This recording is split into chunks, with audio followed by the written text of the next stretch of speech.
Hello，大家好。我哋今日咧個目的就係想分享一下，透過心靈療愈可以幫到啲乜嘢。咁首先多謝你接受我嘅訪問先。咩原因導致到你會需要接受呢個療愈呢？其實好擔心我媽媽，佢本身係血壓高又血糖勁高啦。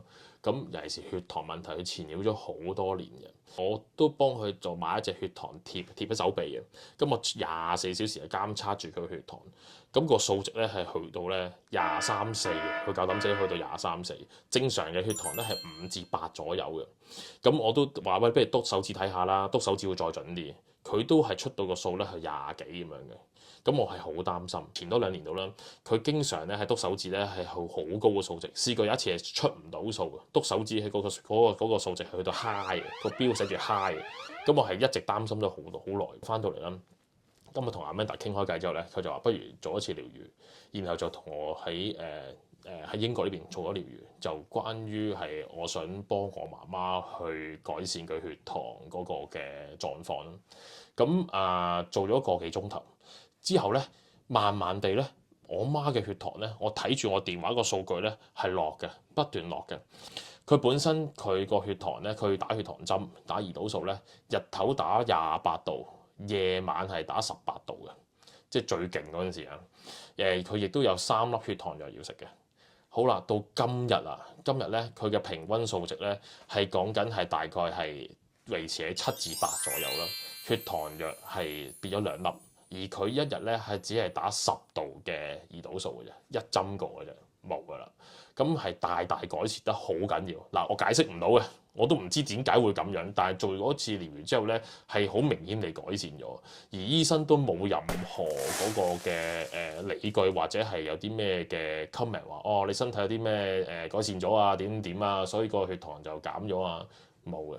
咁可以好似有啲超自然嘅感覺咯，但係又解釋唔到。但總之個 outcome 就係佢改善咗，我唔使咁擔心。起碼打胰島素唔會打到咁誇張，好黐線嘅係講緊28、18，好誇張嘅。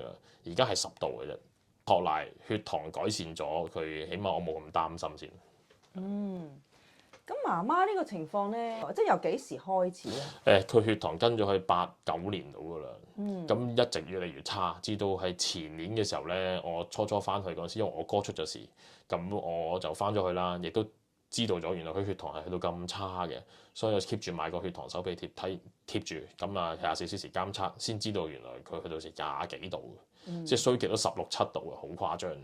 咁托賴地做完療愈之後，嗰個期間開始佢啲血糖慢慢遞減落去咧，咁個心都冇咁過分咯。嗰個血糖個數值咧，我今朝睇過係7度幾嘅，因為我而家喺英國係可以監測住佢嘅。平均個數咧係講緊最高啊係9度幾，而家係最低係6度幾。咁啊個數據都喺度嘅，係啦，有個數據喺度，係啦。咁起碼我清楚知道佢幾多先。起碼唔係紅色先。係啦，嗱喺香港時間6點鐘嗰陣時咧，佢係講緊係6度嘅，即係減翻即係朝頭早11點咯，即係啱啱17分鐘之前佢出個數，佢係6度幾嘅，係啦。即係而家血糖而家要食飯㗎啦，佢要我遲啲打俾佢同佢講叫佢食飯㗎要提下佢係。其實咧喺我做心靈療愈嘅角度咧，我哋係唔會淨係睇表面，表面可能係糖尿病，可能係或者身體其他嘅問題，又或者係情緒嘅問題。但係其實我哋會透過呢一啲嘅最外顯嘅症狀，去揾翻嗰個心靈嘅嗰個因喺邊度，揾到個心因咧，我哋先至能夠轉化嘅。如果我哋淨係針對嗰個表面嗰個症狀咧，可能就真係會係頭痛醫頭，腳痛醫腳。喺個療愈嘅過程裏邊，你發現到啲乜嘢？其實我相信都係本身佢自己個心結問題啦。咁其實應該要1對1同佢做嘅，但佢又好硬頸啦，根本冇可能接受到呢一件事嘅。咁 Amanda 就推介咗我，不如同我做啊，而我去幫佢啊。咁我都諗唔理解嘅，點解會同我做去幫佢咧？但又解釋唔到喎，又真係幫咗佢喎。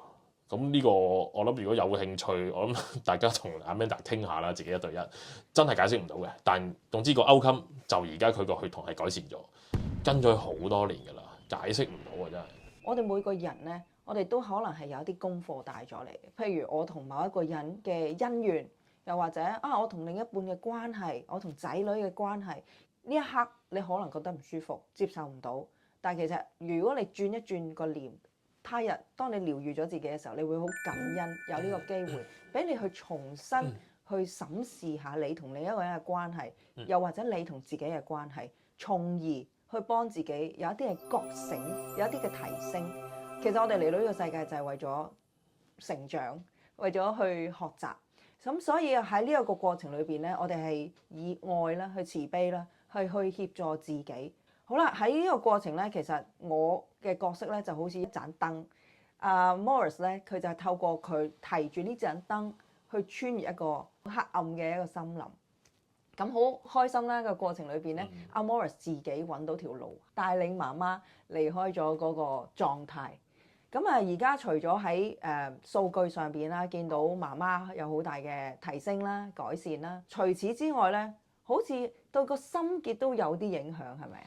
佢同我外婆嗰個嘅多年嗰個心結咧，佢係未解開晒嘅，但係有解開咗。因為我媽同我外婆係鬧翻咗好多年啦，咁基本上冇聯絡啦。咁突然間我媽會打電話俾我外婆，同佢傾翻偈。我所知佢間唔時有電話講兩句，而我外婆冇再同佢有任何嘅拗撬啦。我媽只不過收咗線就自己喺度吟啫，咁起碼佢都同佢 contact 咗先。咁我覺得已經一個好大嘅進步㗎啦。但係唔好強求，我覺得隨緣啦。但係起碼佢踏出咗一步先啦。聽到嘅第一刻咧，我真係覺得好雀躍啊，因為我哋每個人咧，如果帶住一啲執念或者一啲遺憾而走完我哋呢一生嘅話咧，其實呢個先至係真正嘅遺憾，因為我哋有問題係正常嘅，有困難係正常嘅，但係我哋能唔能夠係面對呢啲嘅困難挑戰嘅時候，我哋揾到出路、揾到方向咧？呢個係需要你自己願意面對自己，幫自己嘅心靈做一次大掃除，去執下你自己個心裏邊嗰個房間。咁透過仔仔佢嘅愛，佢可以協助媽媽。咁其實同時間，太太可以協助丈夫，爸爸可以協助仔女。即係其實我哋嘅關係裏邊咧，就好似有一種 entanglement， 有一種能量嘅糾纏，互相咧其實係一個 family， 喺一個家族裏邊，其實都係有一個連結喺度。所以咧，如果大家而家呢一刻你覺得可能有一啲關係令到你好痛苦，或者面對一個好大嘅挑戰，諗唔到點算嘅時候，可以試下進入去心靈嘅世界，因為一切唯心造。當我哋能夠翻返去心靈嘅時候咧，原來我哋仲有好多未發現嘅方法去幫自己。可以喎，都多謝你幫助我媽媽啦，係。好啦，咁希望咧媽媽會向住一個光明嘅方向繼續前行，去發現佢裏邊嘅力量，佢裏邊嘅資源，去幫自己個身體一路提升。因為其實我相信，如果媽媽好咧，你都會好嘅。當然啦，冇咁擔心佢啦。